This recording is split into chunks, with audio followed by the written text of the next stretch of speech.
Hello, everybody. This is Gabby Panetta from Find Your Inner Zen in Toronto, Canada. And I am so happy to introduce my guest today, Rorey Moon. And we're going to talk about crystals with Rorey. Rorey, welcome. I know you have, Rorey Moon is a metaphysical and crystal shop. You do all your sales online. Yes. And the reason I wanted to interview you is because crystals have become so popular today. But before we go into that, I want to ask you on a personal basis, how did you become first interested in crystals and why? That's probably my favorite question to answer. I get it asked quite frequently. And it started, as most things do, in childhood.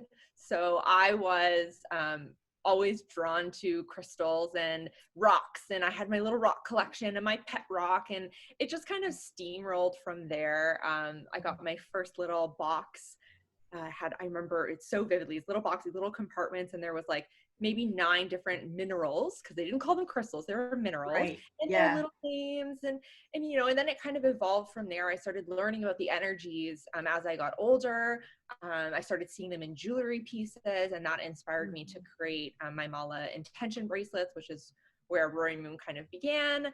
And it's just kind of grown and grown, and every day I learn something new, and every day I am so grateful that I get to work with these beautiful things. I know. And I love, I have a few pieces from your collection and I'm grateful for them. I wanted to let you know, I did a reading a couple of days ago, and I always prepare with a meditation before the reading. I ground myself, I connect to the source, and I like to meditate with the crystals. And I was holding the apatholite.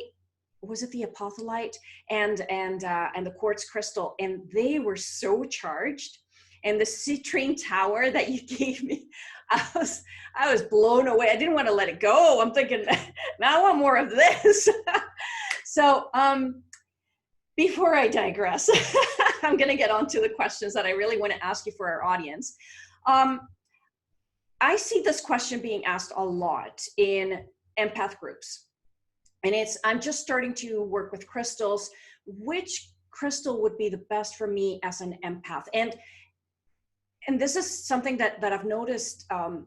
Most people in the metaphysical world are very drawn to crystals. So if somebody's starting to sort of go through an awakening and they want to learn about which crystals to start, like the base of crystals 101, what should they work with or get? Yeah, it's very important, I think, for empaths, especially because they're so sensitive to everything. Crystals carry their own energies, and some are stronger than others, some are softer. I find the calcites for me, so like a nice blue calcite or a soft orange calcite, they're very, very soft. So for someone like me, I like something a little more oomph to it. So I would lean on something a little bit more, maybe like a labradorite. And I have some crystals, we'll show you what they all look like. But for empaths, you want to think about protecting yourself. So like a black tourmaline. So I have a little chunk of black tourmaline. I love this one just because like how it grows. Right. Like it grows in these really cool, like almost like tube shapes. And sometimes I get lucky enough to find like a full tube. This one's kind of tubular. So yeah, that's a really good protection stone, like for your space and your energy. Another one I would recommend is selenite. I know, Gabby, we've talked about selenite before, but that is a fantastic stone for cleansing and clearing your aura and your field. So you could do like a whole, like, here's a selenite. People who don't know what selenite looks like very cool little stone, but you can do like just literally cleansing and brushing your aura. Awesome. Really, really good for people who are just, things are just attaching to you and you're just like, nope, bye-bye, please leave. Nice. So love selenite for that. Smoky Quartz is another great one. I recommend for anyone who's doing spiritual work, because I find when people are working in that realm, they're thinking about the third eye, the throat, the crown chakra, all these upper chakras, and they literally lose connection with their base chakras and their connection to earth, and they get a little delusional. That's why we're a fun bunch. But Smoky Quartz, I have, this is an celestial Smoky Quartz. I don't know Oh, if that's beautiful. it's showing up for you. I hope it's not. That's like, weird. perfect. Yeah. Yeah. Beautiful.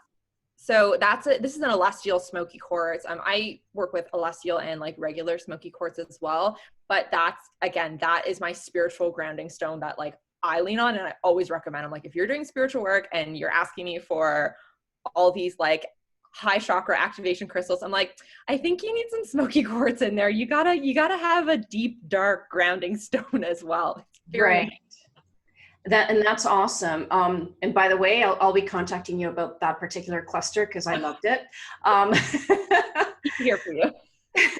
Okay, so that's for starters. That's just to ground ourselves because to empaths, we're very emotional individuals because we're highly sensitive. What else would you recommend in terms of, and you talked about cleansing, anything else? Because obviously when anyone starts their awakening journey, everybody wants to go from 0 to 50 or to 60 in 0 seconds. What is it that can help them develop their intuitive gifts and be more aware of them? Because we all have them, we're just not aware of them. We haven't opened the door per se. Yeah.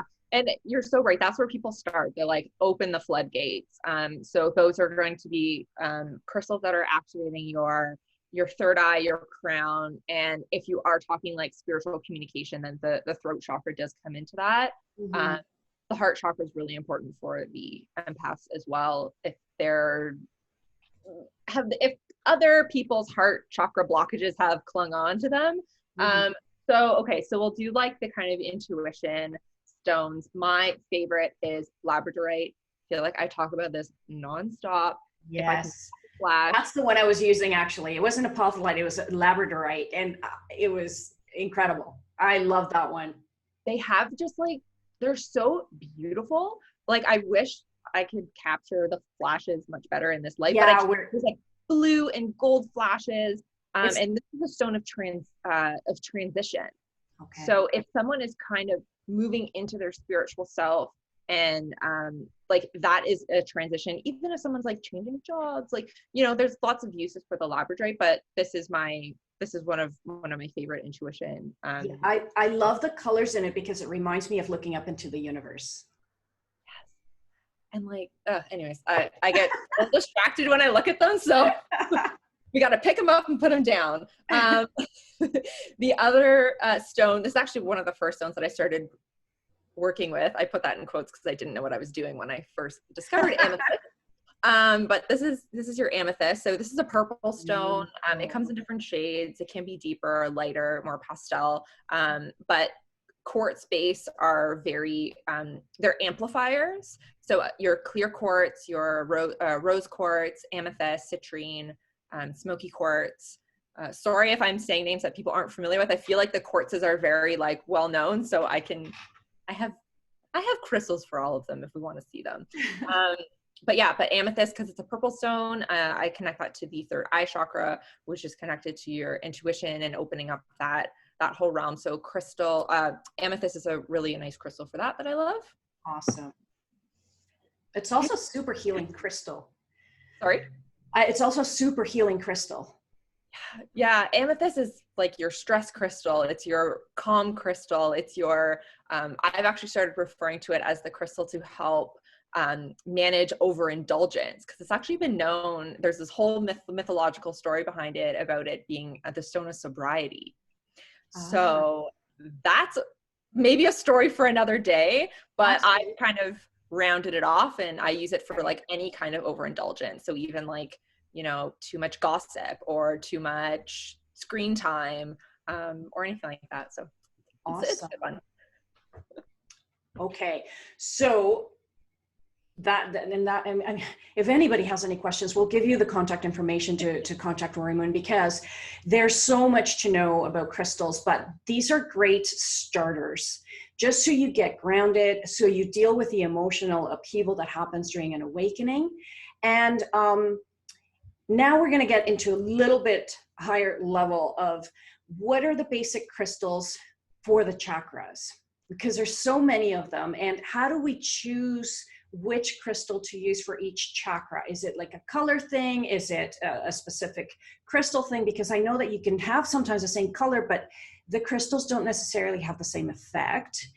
They can be similar, or they can share effects, but one crystal may be better than another for a specific issue or personality traits to reach a certain degree of balance. So which ones would you recommend to start with for the different chakras? Yeah, so I go by color. I associate colors and chakras with crystals. It makes my life a lot easier, and it just flows really, really nicely for me, because there is an abundance of school of thoughts for different crystals, and they can be used in so many different ways. So if you want to start like basic, your crown chakra, that I'm usually leaning on a clear quartz. Very simple. Here's probably one of my favorite clear quartz crystals. They're so beautiful. Oh my gosh. Okay. Every time I see them, I'm like, mine. Yes, I know the feeling. So clear quartz for the crown chakra. So clear colors, rainbows. There are also more than 7 chakras. So some people associate rainbow with a different chakra, but for simplicity's sake, crown chakra is clear, white, rainbow. So when I say rainbow, that could be like an aura quartz. So if you've ever seen the clear quartz that have that like opalescent rainbow to it, that can also be for the crown chakra. Okay. For the third eye, I go with purples. So that's amethyst. Yeah. That's honestly my go-to for the third eye. We did talk about Labradorite, which again doesn't fall under the purple, but okay. So clear quartz, amethyst. For the, as I'm like going through the throat chakra, the throat chakra is for communication. So blue stones. My go-to for that chakra is sodalite. Nice. So it's like this really nice blue stone like this. Sometimes it's more deep, sometimes it's light. If we were talking like, I might be jumping ahead, spiritual communication with like angels, I go for a lighter blue stone. So this is a calcite. So that's a good option. And then for the heart chakra, rose quartz is probably the most known as the heart chakra stone, the love stone, unconditional love. I find that a little soft, so I'll actually lean on something more like a rhodonite. This is kind of like, this is a like a polished rhodonite, but it's pink and black, and there's some like, you know, muted pinks in there as well, and that's more of like a shock to the heart chakra, so I love that one. Chakra could also be green, so something like a unikite, which is like green and pink. Green and pink. So that's both of the heart chakra colors. It's a really, really great heart chakra stone.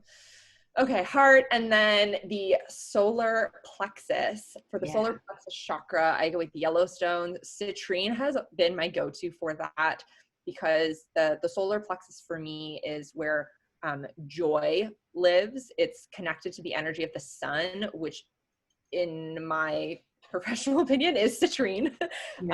Here's a nice, okay, hold on, this is a beauty. Oh wow. I love clusters. Me too. And well, we'll talk about abundance later. We'll get that there. So that's for the solar plexus chakra. For the sacral chakra, my new connection has been with Carnelian, which is a beautiful red stone. It can be super deep. It can be more like light and pale, like this one. That's connecting to your passion and your inner fire. I'm talking a lot about inner fire right now, because like in bulk is coming up, but anyways.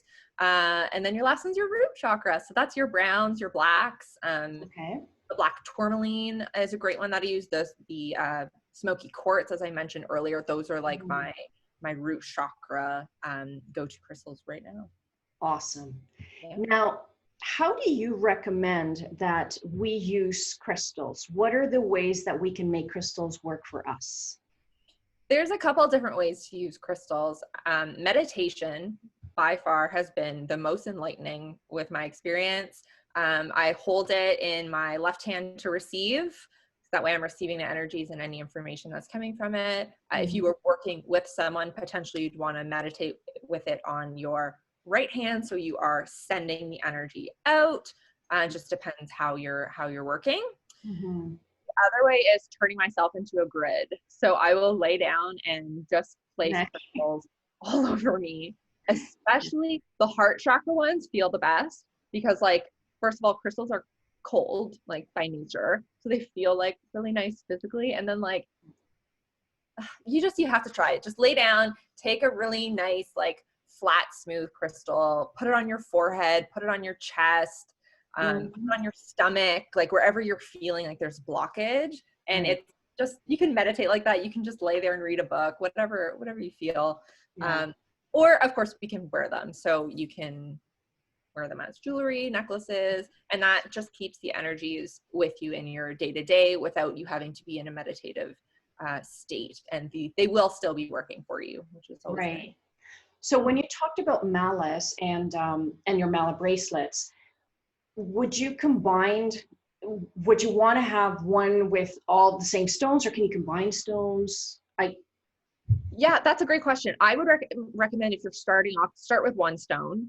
You don't want to get the energies confused, and it's really nice to explore and zone in on one crystal at a time and see the effects that you feel from that one. As you become more comfortable with different crystals and their energies, then you can use it like a recipe and layer and meld the energies together. The exception is like a grounding stone and the clear quartz. Those can literally be worn with anything. Like, they're not really gonna like clash. Clear quartz will always amplify, and a grounding stone it will always support you. So those are kind of my exceptions. If you wanted to mix it up a bit, those will be a good bet. That's awesome. Now, I know that you do rituals with crystals. Can you walk us through a ritual that you would typically do or recommend people to do? Okay, so my favorite thing to do right now is grid work. So I work my grid work into my new or full moon rituals. So I'll usually sit, it involves a little bit of journaling. So I'll journal about like what's been going on the past month or the past 2 weeks, depending which cycle I'm following. And I'll usually do a little bit of a meditation just to sit on what I like kind of journaled about. And then I'll start my grid work. So what that involves is taking a pointed crystal. It's called the generator, something like this. Using that as my center. I actually write some intention words on a little slip of paper and like keep it under the generator. And then I build outwards from there. Sorry, do you do this on a table? Yes. Okay, perfect. Yeah, so I have a little table set up that has like some tools for myself. It usually has a grid set up at all times, but the grid changes. You got to mix it up, right? Awesome. And so I set up my grid. I do some oracle pullings, and actually this past new moon in Capricorn, I was doing a lot of work with like acknowledging the power that I know is inside me and just like letting that like come to fruition, and like the whole like divine goddess. And I wrote my little intention slip. I put it under my grid. I built my grid. I pulled my cards, and the words that were associated with these oracle cards were identical to the words that I'd written down. Oh, that's beautiful. And I was like, I feel so good. And I left it. Like, it's like, got it. check. Yeah. So that's usually it. And like, of course you want to be cleansing your space and before and after, whichever that feels right, with like an herb bundle, a sage bundle, or sound, or whatever's your cleansing, doing that before and after, just so your working space is like really, really clean. Awesome. And oh my gosh, if I wanted to get a grid, how do I get one? Oh, what a question. So, there's two ways you can grid. Two paths. You can download, print, purchase a pre-made grid. So you'll see them, they'll have like circles or different shapes, and it looks like a very beautiful pattern. Right. Is that related to sacred geometry? Yeah, it can be. So if they're written like, yeah, there's like the tree of life, there's like very like nice symbols that we've seen before. So some people print them on paper, some people have them on cloths, and then you lay that out and you can work from there, like following those paths. Awesome. Or you can just build whatever feels right for you. So all you really need is that generator, so that pointed crystal, and tumbles, or some little raw pieces, like even like this small. And I'll usually just intuitively like place them. So I like to work in 5s. So I'll do like 5 of each, and then 5 of each, and then 5 of each, and just build it out from there. But yeah, if you need a pattern, there are patterns that you can print or purchase. So okay. And I know that you offer workshops. Do you offer ritual workshops?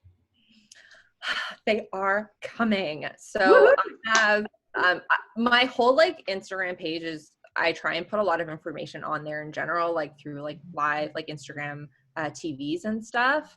I did a little segment on grid work, but yes, like the workshops that I want to come up, there's definitely going to be a grid working workshop, working with crystals in general, just to get everyone feel really solid and really confident, and not just like buying it because it's pretty, but like buying it and like working with it intentionally.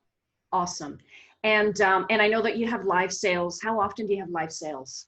They're every Monday, and they're live on Instagram, 6:30 EST.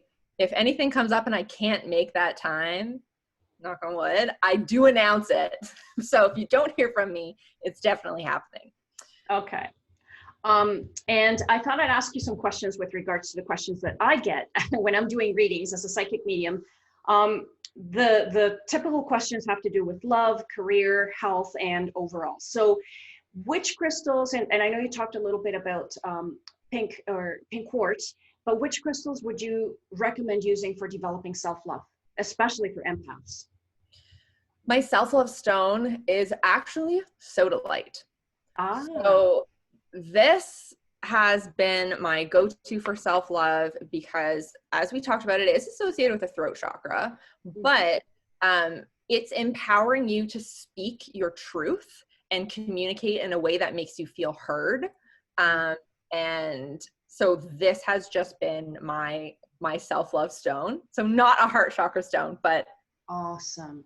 I love it. Yeah, because we typically hear about, you know, the pink quartz and the pink quartz, but there's more than one stone for each chakra. So that's awesome. And for each need, I guess.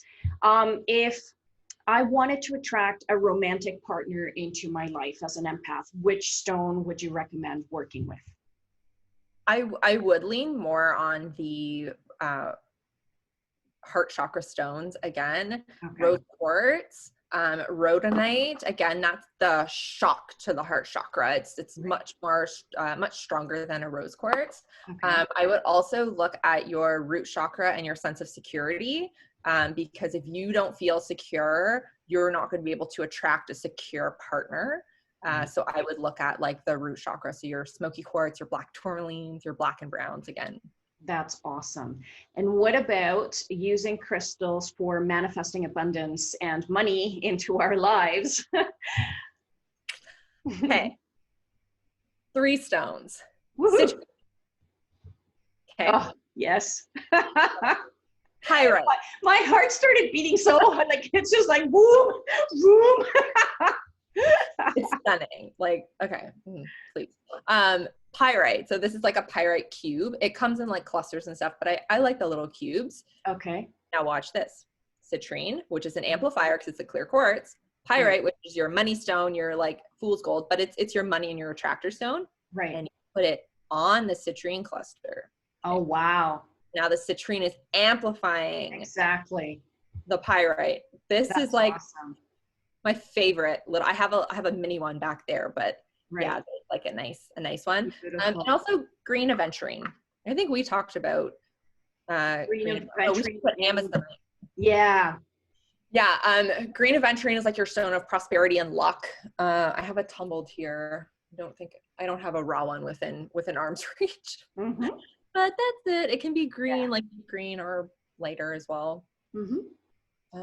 Yeah. And what about amazonite? Because that one I found really charged as well. Yeah, that was actually a new one for me because that was the first time I heard someone say that they used as a as an abundant stone, because for me, it's been a communication stone. I call it the fierce warrior stone, because it's your masculine and feminine energies and gives you the nurturing, but also the power and the strength behind it without questioning yourself.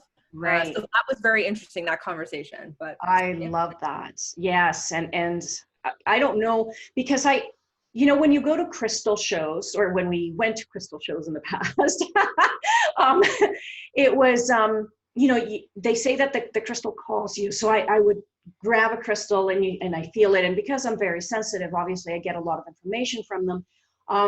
But when I have noticed that depending on, it's almost like you as the supplier, you charge the stones with your own energy too, because the pieces that I have purchased from you are incredibly charged. And there's other pieces I've bought elsewhere that they're there, I feel their effect and whatnot, but they're not like, I'm going through my body and I go, whoa, what is this?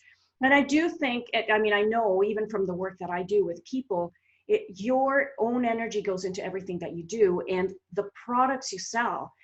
And I talk about this even when you're cooking. If you put love into cooking, the food will taste so much better than if you just go, I gotta make this meal. They won't be received as well as if you made it with a lot of love. So I have to, and I know I haven't said this to you before, but thank you, because I feel the difference with your stones. So thank you. That is probably the best compliment any metaphysical shop owner could hear. Like, we could all have the same suppliers, but it's that little special touch that makes a difference. So right. And that brings me to the point. Do you clear crystals before you give them to the person that because you ship them out, but do you clear them? And how do people cleanse them after using or in between uses? Because I know some of them will melt away if you're not careful. What did you do? Are you melting? I didn't, but I have come across people who said I think it was selenite. Selenite, if you put it in water, it will dissolve, because yeah. I haven't tested it because I love my selenite too much to do that. No. So I cleanse my crystals usually a couple times when they're in my possession. Mm-hmm. So when they first come in from my from my supplier, when I cleanse them, then they usually get cleansed a couple times when I do my live sales or in between. I'm always burning sage or something, or Palo Santos. Mm-hmm. And then before I ship it out, it gets like a really nice cleanse as well. So sage, Palo Santos, that's like a smoke clearing where you would light it again with just pure intention, and then just kind of wafting the smoke over it. I also really like sound cleansing. I'm really drawn to sound. So if you have a tuning fork, a sound bowl, or I have these little Tibetan bells that are just so high pitched and beautiful. So 3 rings of those and it's like, bye-bye. Okay, good. The other question I had for you is, okay, so see, I digressed. Which would you say are the best healing crystals? And I know that there's some crystals for specific conditions, but just let's talk about a master crystal for healing purposes. My master crystal is clear quartz. I've never had any complaints. It's just the complete embodiment of pure light and positivity. Like, that's what I feel when I use clear quartz. Mm-hmm. So I use that for literally anything. And as I said before, to amplify the energies of crystals that I'm also working with. Awesome. I actually recently discovered that blue calcite, so this little beauty that we showed before, is really well known for aiding pains in your joints and bones. Okay. So I don't work a lot with the physical healing energies of the crystals. I do stick more with emotional and spiritual, but one of my clients brought that up to me and I was like, that's beautiful. And I'm so glad that I know that. So I'm sharing the knowledge with you of what I learned. Thank you. And I know that selenite, it keeps coming up a lot. It's a master healing crystal as well as a clearing crystal. So it's used for cleansing, it's used for healing.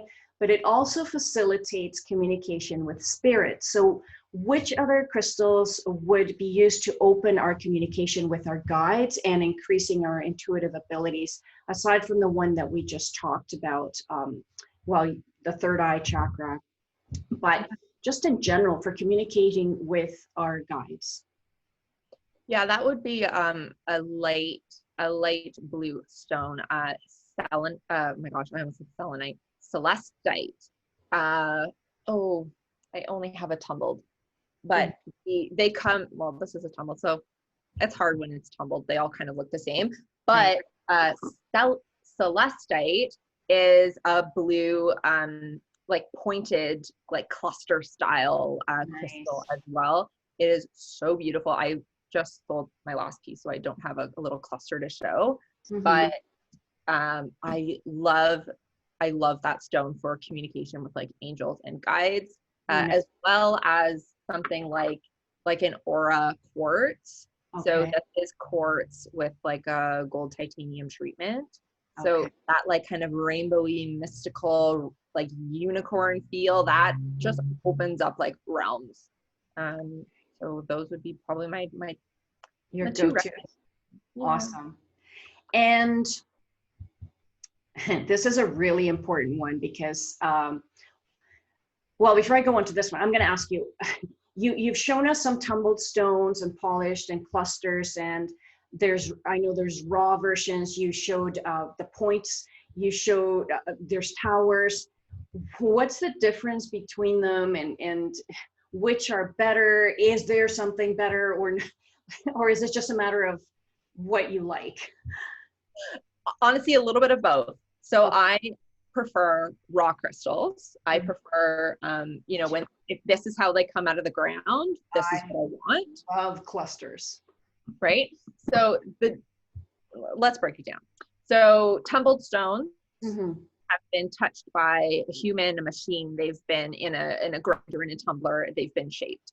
So this has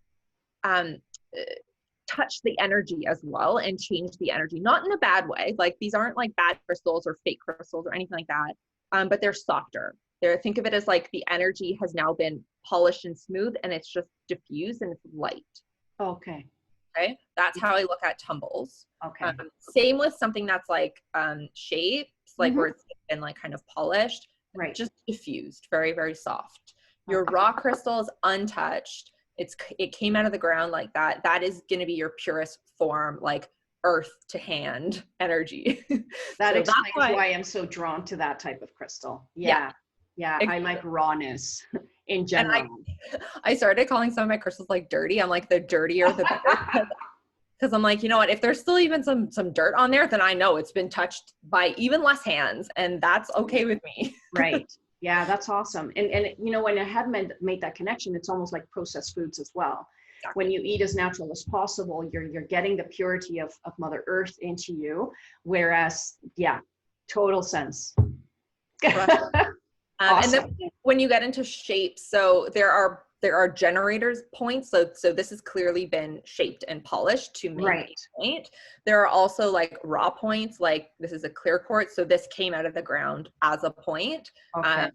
So less processed, a little bit more processed, but the intention is the same, where the energy is being focused to a point. So this is literally a focused energy. So you can use it to, like, if you're crystal healing, it can be like aimed and moved. Awesome. Right?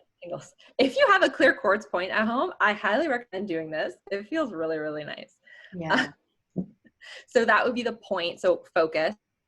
Clusters, because they're little points, they're also focused, but in multiple directions. Multiple directions. We'll just go with that. What about wands? Wands are similar to the points, where they've been shaped to taper and focus, and they're meant to be used, or intention to be used, to move energy. Nice. Like the magic wand. Awesome. Okay. And did we talk about, we talked about the jewelry. And I know sometimes I don't know whether to get earrings or whether to get a ring or whether to get a bracelet or a necklace. I love necklaces just because of the work that I do. It's just easier for me to wear a necklace and I don't have to fumble with stuff. Um, but does it matter which way we wear it that way? That's a great question. I tend to prefer necklaces and bracelets for the work that comes out of it. So a necklace, think of it, it's going to be closest to your heart chakra. So if the stone is to aid the heart chakra, then like the closer the better. And if it can stay close to the heart all day, it's going to work a little bit better than if it were on your wrist. Right. But I like the wrist because it's the in and out of energy, the left and right, the receiving and giving. So that's why I like the bracelets. Right. If you go to rings, I'm going to go real deep here, but every finger has a different energy as well, and a different representation of power. So which finger you're wearing your ring on could support that whole, I'm not going to get into this. Right. Wow. But yeah, I didn't know that it was that in depth. I just wear them when I do wear rings. I don't pay attention to which ring. I just like the feel of the stone near me. And but it's good to know that that there's that much philosophy behind it. Yep. And I actually learned that at my regular jewelry retail job. That is where I first learned about fingers having different energies and different representations. So wow. Okay. Interesting to know. Awesome. So my last and yet most important questions. How do we know when we're buying crystals? Because I've been asked, well, who do I know who to buy from? How do we know we're buying from a reputable supplier? How do we know that they're not fake? Can we tell, or do you just really have to focus on getting it from a reputable supplier? Yeah, the conversation around fake crystals is kind of steamrolled. So like there are straight up fake plastic things. Like if you're shopping at a store and they happen to have like a dangly crystal on something, if you touch it and it's not cold, it's not a crystal. It's probably a plastic. Right. I got a piece of jewelry like that, by the way, and I didn't have the heart to tell the person that it wasn't tiger's eye. It was plastic. But it's the intention that matters. So. Yeah, exactly. But when it comes to like crystals, like, you know, I showed the aura quartzes. So this is an aqua aura quartz. Some people call these fake because they have been treated and this isn't the natural color. Okay. But the way I look at it, this is still an alloy, you know, a metal, something has been bond to this that also carries energy. Like we know copper has really healing capabilities. So that's kind of in my perspective, like, you know, citrine can be heat treated to give it a more different color. Some citrines are not heat treated, and you know, people can be particular about that, again, because of the interference of a person. Right. So it really depends. I don't think there's like fake crystals. In regards to like suppliers, if you're really concerned, ask the question. Like crystals come from all over the world. Right. Personally, like I purchase from Canadian companies, but the crystals are not all from Canada. They're from all over the world. And if you want to make sure your supplier or your shop is being like conscious about that, just ask the question. Be like, do you know? Are these plastic? Is that plastic? Is that real? Is it from the ground? That's a good way to start. I know. I'll tell you a funny story with regards to fake crystals. A couple of years ago, I was lucky enough to go on a trip to Spain, and I did a day trip to Morocco with a group, and it was, I mean, a beautiful country and whatnot. But one of the ladies that was on the tour with me saw these crystals, and it was a geode. And a geode is basically it looks like a rock, and if you cut it in half, it's all crystal inside it. They're beautiful. I love them. But we didn't know that the local people tend to fool tourists into thinking that it's amethyst and not just a regular run-of-the-mill geode. And so they tend to tint them with purple. And so we looked at it and we just liked it so much, and you know, and it came together. And so we said, we're going to be tour sisters. You buy one half, I'll buy the other. So we're tied by this fake geode forever and ever. And she's, she said, "Oh, this is totally fake, right?" I said, "Of course it's fake." I said, "But who cares? We're tour sisters." So when we went back to the tour bus, the tour guide asked us to look at our newfound jewels, and he said, "Those are fake, right?" And we said, "Yeah, we figured as much," but we were willing to go in all the way. If it calls to you, it calls to you. Right. And it's in my office and I love it. And and when I look at it, I go, "You're just a geode, but it's okay." and here's the thing that I've also read about geodes. I mean, that they're from the ground. They do have, even geodes have healing qualities about them. And I love it because when I connect to that particular crystal, I still feel grounded and I love it. There's something about it, and it reminds me of a beautiful moment in Morocco. So, how can our viewers contact you, Rorey, if they want to know more information, if you want to sign up for your workshops, your live sales, and get those beautiful clusters from you? How can they contact you?